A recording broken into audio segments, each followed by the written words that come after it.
রাজার ঘরে ছোট রানী এলো পদ্মাবতী, রানী পদ্মাবতী।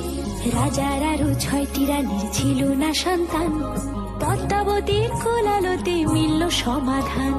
বছর যেতে জন্ম নিল 7 ছেলে 1 মেয়ে, হয় খুশির আকাশ হঠাৎ কালো মেঘে গেল ছেয়ে।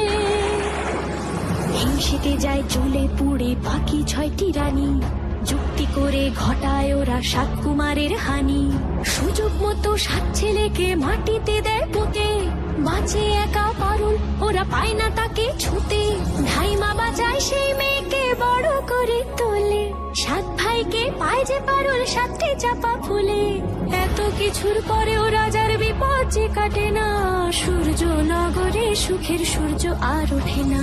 হিংসা বিবাদ বিচ্ছেদ আর প্রেমের কাহিনীতে পারুল বোন কি পারবে 7 ভাই চম্পাকে জাগাতে।